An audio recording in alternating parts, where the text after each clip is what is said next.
I know I need to get ready for work, but I'm just so tired. Maybe I can skip work to take a nap just this once. What's that? Oh, my depression monitor is detecting early signs of a depressive state.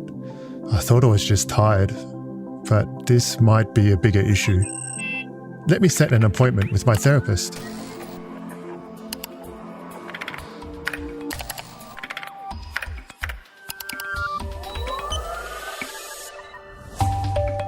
Hey there, I'm Graham Class, and this is Technically Speaking, an Intel podcast.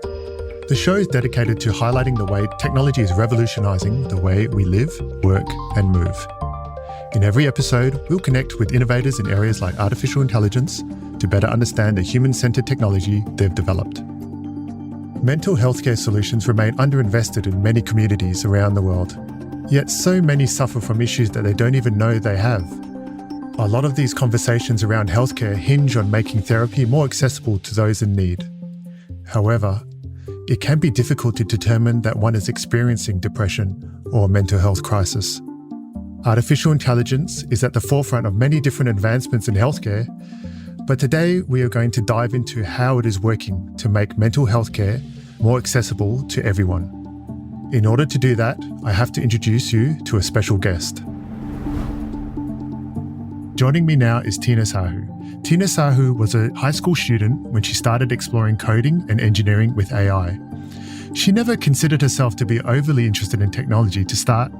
However, she took her natural curiosity and eventually was invited to be a part of Intel's AI for Youth pilot program, where she developed a tool that uses AI to detect and predict patterns of depression with around 80% accuracy.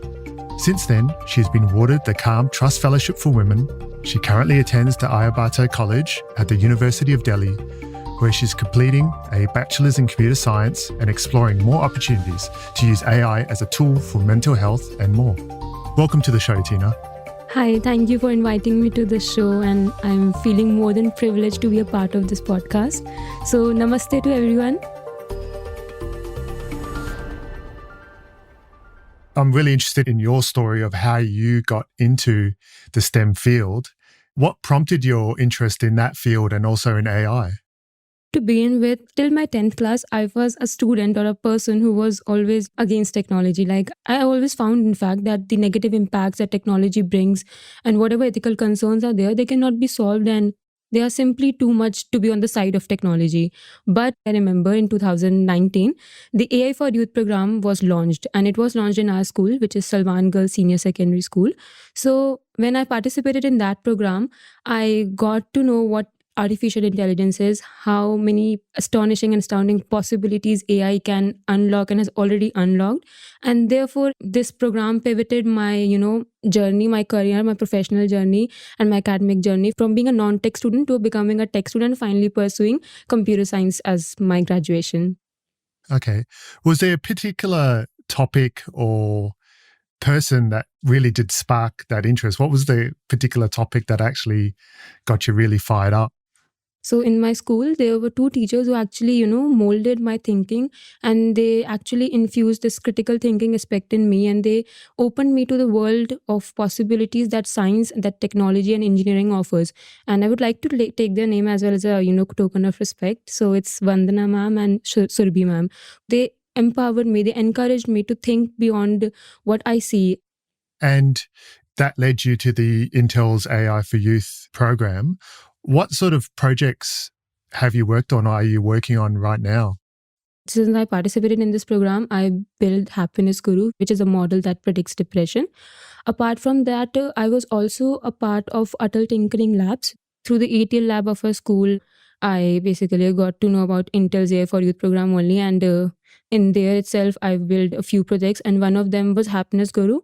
And with the Happiness Guru, is that related to the depression detection research you've been doing? What kind of prompted you to look in that direction in the field of depression and then using technology? Because generally speaking, we don't associate technology with treating depression or even detecting depression. So what was the spark for you there? So while I was in this program, I was in class 10th, and my class 10th results were out, and they were not as much as I expected. And I went into a phase of depression because I associated my self worth with the marks I scored. So, my own personal experience of dealing with depression. And then at that time, that suicide rates were very alarming among the youth, especially aged between 15 to 29. And we found that the driving forces behind these suicides were, peer pressure, overburdening academics, financial stress, and too much expectations that we have from youth, especially if you talk about teenage and someone who is in between 18 to 25. So, on researching, we found that these suicide rates are very alarming, they're very distressing, and these are the leading cause of the depression or stress. And thereby, we thought that we must come up with some solution that can basically help us predict which person is going through depression, and that too in a very human friendly manner, not making someone uncomfortable with the kind of procedures or with the kind of system we have. So, these were I would say, the enablers that led our team building this solution. And in terms of the Happiness Guru app, can you just explain how it actually works, to try and detect the early signs of depression? First of all, it's a web-based application. While building this project, the cue that we took, to build the entire model was that after our research, we got to know that a person's vocabulary can be a mirror into their mental state. And taking this as the cue, we built this project which tries to analyze the emotional quotient of a person, of a user, through their facial expression and then their textual responses that the user is going to provide to the AI machine. So the working of the project is divided into 3 steps. The first step is emotion detection stage, and in this stage you basically need to stand in front of your laptop or whatever device you are using this web application on, and then it detects your current mood, whether you're happy or sad, you're neutral, angry. Then the next step is that user is asked to answer 9 questions, and there's a scale of relevance, and then they need to select how much relevant or how much they are able to relate this to this situation. Then after these 2 steps, a threshold score is generated which gives the initial lead if the person is stressed or not, and if the score is below the threshold that we have set, the person is predicted as happy, while in the other case user is taken to the third step, which is the final step. And this step consists of 4 descriptive questions which he or she can use as a platform to vent out all his or her feelings and thoughts. So whatever answers user will give to these 4 descriptive questions, these answers will be used as a basis of classification.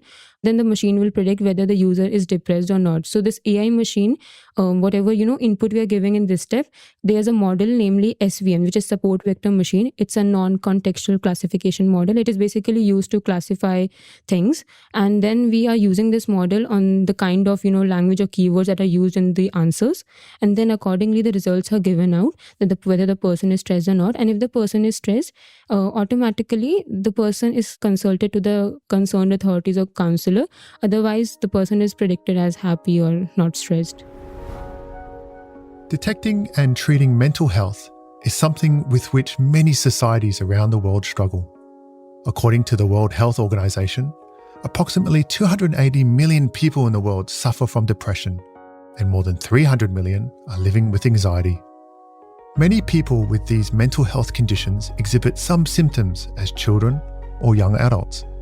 But based on guidance from the US National Institute of Mental Health, depression can only be diagnosed once an individual exhibits the 5 major symptoms of depression every day, all day, for a minimum of 2 weeks.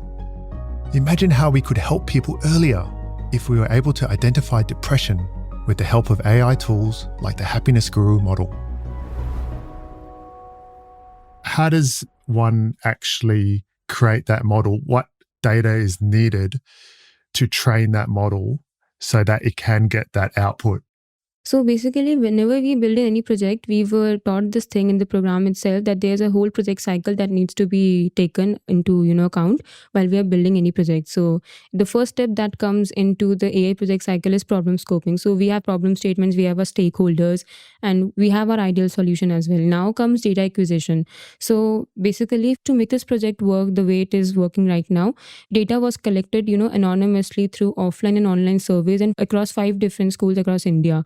So during these surveys, we briefed students in the school what this survey is about, and then they were asked to fill out that form which contained descriptive questions. Now, these descriptive questions that we selected, these were validated by a team of psychiatrists and counselors. And then with the help of this survey process, we were able to develop an authentic data set of 700 plus entries, where the students basically wrote whatever they felt during that time and went out their thoughts in that survey. The responses were labeled on the scale of A to D, with A being least severe, like perfectly healthy mentally, and to D being needing immediate support from professionals and family. And this was done with the help of a school counselor, Ishita Nantara. So she helped us in labeling these responses. And then this data was used to train that SVM model that I was talking about, that is a part of step 3. So we need to convert this offline data into a digitized format, because that's how model gets trained. So we did that. We started classifying, and then we trained the SVM model. Apart from that, there's one more thing that has went into this. The step 1, which I talked about, is about, recognizing whatever current emotion the user has, whatever their emotion is currently while they're using. So this is done with the help of library, basically fastai.vision. So fastai.vision is a library that is used for computer vision task. And then we have trained this module using a data set. So this data set consisted of 2000 rows, I would say, which consisted of facial expressions of different people. Like there were videos and images of people from different genders and heritages of different backgrounds. And then they were classified as happy, sad, and neutral to train our module, which was fastai.vision.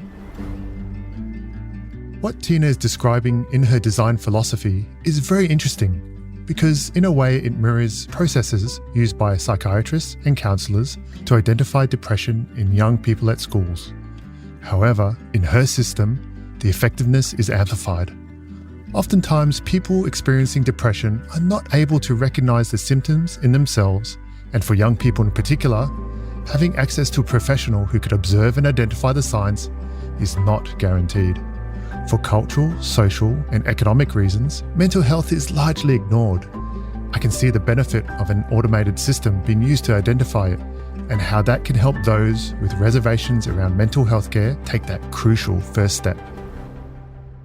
So in terms of your research or next phase, do you think these sorts of wearable devices or things that can detect people's emotions, do you see a future where that could be a possibility, where we could get in early in terms of detecting depression? Yes, there can be. In fact, there's been a rise in it lately. Like, I've been following up the news around this, and I've got to know that there was some institute in New York itself which conducted a study which basically built a machine learning model that took the data of thousands users, and then this model was able to tell whether a person was mentally healthy or not.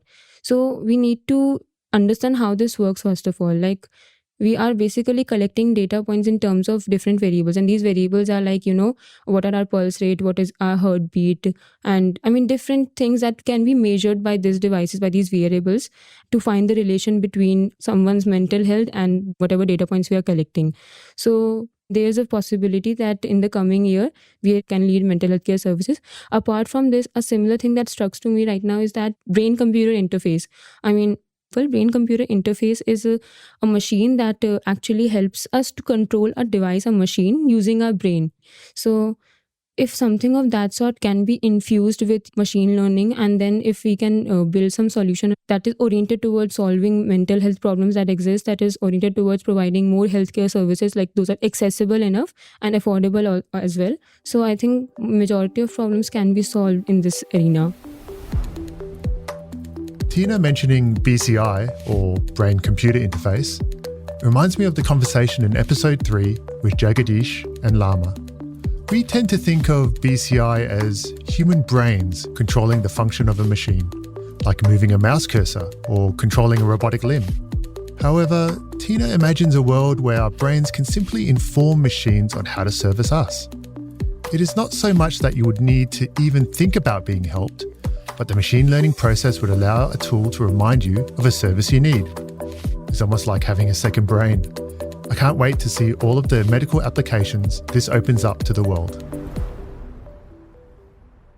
particularly through the pandemic and post-pandemic, there was a rise in mental health issues which needed expert care.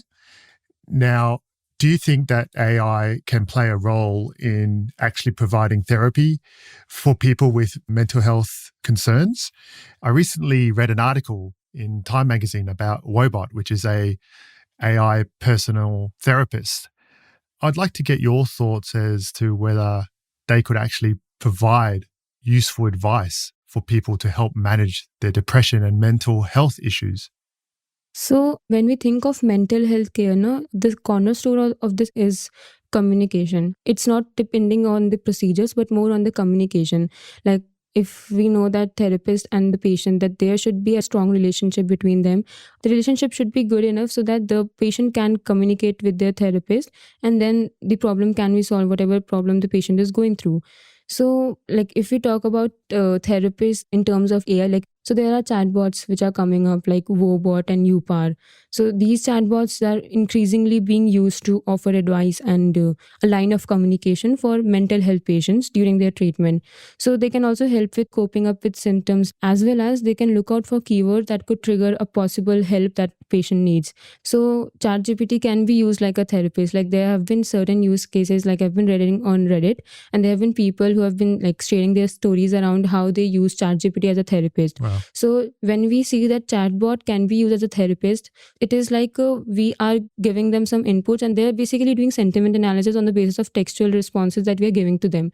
And then they are basically modifying their answers to make it more human-like. And that's how they can work as a AI therapist. But there are concerns around it as well. Like the first thing that comes up with is reliability. How much accurate of the solution that chatbot is providing us, or any tool that we have built as a form of therapist is providing us. So first is reliability, and then comes accountability. What if something wrong happens? Who's responsible for all of this? But apart from this, the concern that always struck me is that these are privately funded apps. Like these are the apps that have been used at commercial level. I mean, there are certain subscription charges that need to be paid to use these apps. So I've always had this view that once we start commercializing and start making out profits from healthcare services, then things turn problematic, And when something as vulnerable and as volatile as mental health is involved, I think we must be very much cautious. We must be very much vigilant about the kind of apps we are using and the kind of tools that are coming in terms of mental health care services. And that leads me to, if you are going to be using these sorts of chatbots like ChatGPT, as you mentioned, to make sure that you're well aware of who's got your data, what the privacy concerns may be, and how you can make an informed decision. I'd like to get your thoughts around that, particularly around privacy and data security. And maybe you could start with how you tackled it with your app. This is the one of the main concerns that come up. Like you also mentioned that whenever we are using such apps, we need to be aware that what kind of data we are feeding into it, and what kind of permissions we are giving to such a tool. But someone who is going through a mental health problem, mental illness, I mean, we cannot say that the person is healthy enough or stable enough to be able to make a decision on this. And therefore, privacy concerns will come later in the stage. The first thing is that are we able to make the patients familiarize with the kind of data they are feeding into the apps, and what are the consequences or ramifications that this data can lead to? Yeah, because I actually heard some stories around people using these chatbots as therapy and the concept of this transference. So they're actually falling in love with the bots. There's a similar experience with psychologists where patients fall in love with the therapist. So that's just another potential challenge that we all have to come to deal with if you're going to start using these things. Yeah, there are virtual entities that are coming into the scenario. Like we are able to see them, and they've been living their own life. People are becoming so comfortable with chatbots now because definitely there's a lack of communication that is happening. And ever since the pandemic has struck, this communication gap has increased. It has profoundly increased. So people are finding way to escape this. And then these AI therapists come as a rescue, and therefore people use it blindly without being enough aware about what kind of data they're feeding it and what kind of algorithms these applications are using. Because we know that these algorithms may not be explainable, they're not transparent. So we have to be aware about this as well, and literacy and education is needed in these aspects as well. Yeah, just on that, you talked about explainability and transparency. Do you want to just explain to the audience who may be not so familiar with those terms when it comes to AI models, what that actually means? Transparency. Okay, so there's a term that goes with algorithms, and that's black box. So algorithms are like black box. We know what is going out, but we do not know how all of this is functioning, what is actually into the algorithm, and what is the procedure, and how, on what basis they are doing everything. Transparency is related to the kind of data we are feeding it and the way we are using it, and how algorithm is working to know this. And explainability means that any user, because there are two categories of population who are associated with any AI system. The first one are users, and the second one are the developers and stakeholders. So stakeholders must know that what kind of algorithm it is, and there should be transparency in it. But when it comes to user, AI systems and those algorithms must be explainable enough.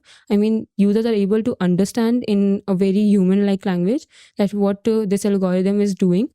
That's really good.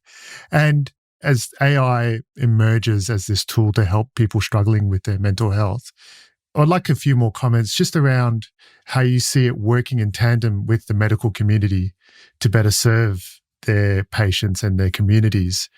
Do you have any thoughts on how, this tool can actually be used together rather than a replacement? Yeah, basically, we have always think that AI is a disruptor. We have always thought of this, be it any technology that comes. But I've always believed that they are over here to augment our capabilities and to supplement whatever, roles are there. So I'm from India. And the very first thing that, I have to cover up is that we need to educate people around mental health, because in India, the most instrumental impediment in terms of mental health is lack of awareness and education. People do not know what exactly depression is, what exactly anxiety and stress is. They use it in a very casual way. And to be very honest, mental health is something which is stigmatized in India. So, if someone is suffering from mental health issue, they are often labeled as lunatics or crazy or possessed. So we need to educate people around this, first of all. So I believe my project, it's working. I'm looking forward to deploying it into as many schools as I can, because we know that any algorithm, the more data we feed into it, the more accurate it becomes. Its current accuracy is 77 to 80%. So we need to increase that accuracy first of all, and then we have to take care of the data. We need to have some regulations. We have to have some norms and rules. We have to inform our users also that the data that we are taking from them is in safe hands. Secondly, I believe I will be changing the working of this project. Currently, it works on, facial recognition on current mood, and that can easily be fabricated. Something that is not reliable. That is not a thing that should be taken into account while you are assessing someone's mental health. So I think I need to eliminate this step and replace it with something better. It could possibly be like I find a BCI, like brain computer interface, this technology, I find it very interesting. So I can possibly couple it with this, and then I can, find some solution. Teena's recognition of the unsustainability of facial recognition is very valuable. My mother always said the eyes are the windows to the soul. But Teena understands that who we are has a lot more nuance to it. This is so important to how machine learning develops to become more inclusive. One of the biggest concerns with AI is a distrust of the machine's ability to understand humanity. What is great about hearing Teena speak is that her work is rooted in finding multiple ways to understand humans. This gives me a lot of hope for what AI can be when we have people like Teena behind its development. Just to circle back right at the start, we talked about the start of your story and getting inspired by the AI youth program run by Intel. I'd like to get a sense of, in terms of your peer group, how much interest is there in AI development and STEM, I guess, in your cohort of friends and peers? Is it something they're interested in? And do you see a trend growing, or are there still more challenges for people to take up that sort of role in their career? Whatever peer groups I have, all of them are quite interested in data science and machine learning. We know that data is the new oil. So there are huge number of job roles that have been coming up.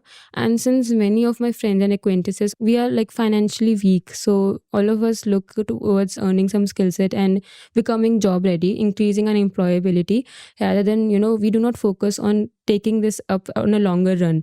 So, I mean, there's a lack in this because we know that machine learning, artificial intelligence, deep learning, and whatever technologies that are coming up, they hold the potential to change, to transform the landscape of every industry. So, if we take it up as a profession, then we need to stay in it for a long run. But there are multitude of impediments to it. So, the very first one is like I being a girl. So, in India, like especially from the place I belong to, girls are usually not encouraged to take up STEM fields.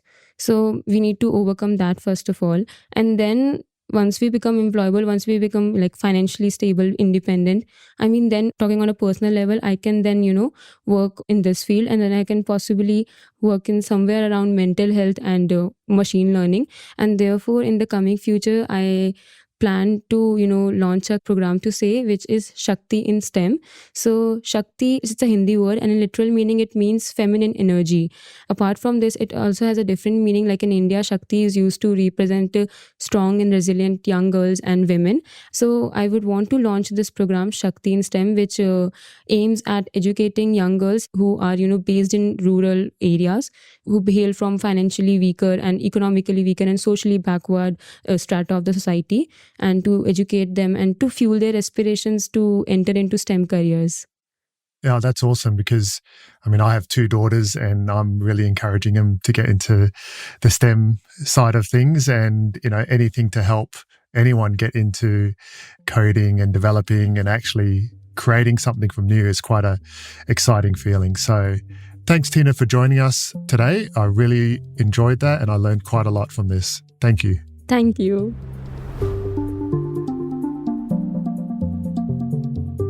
Thank you to my guest, Teena Sahu, for joining me on this episode of Technically Speaking, an Intel podcast.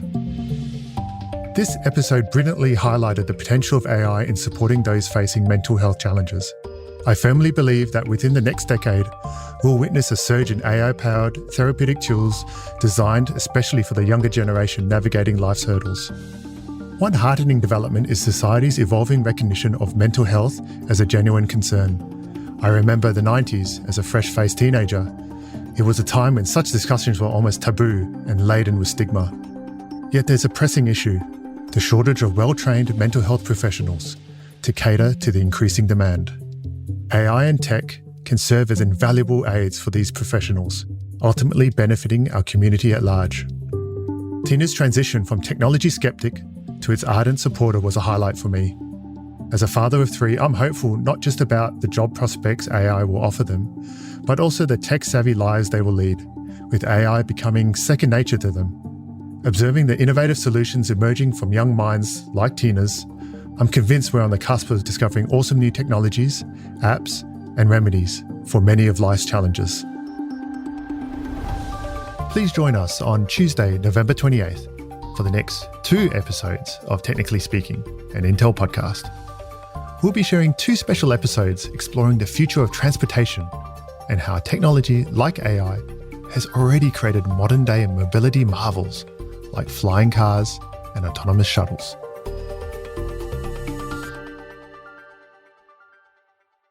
Technically Speaking was produced by Ruby Studios from iHeartRadio in partnership with Intel and hosted by me, Graham Class.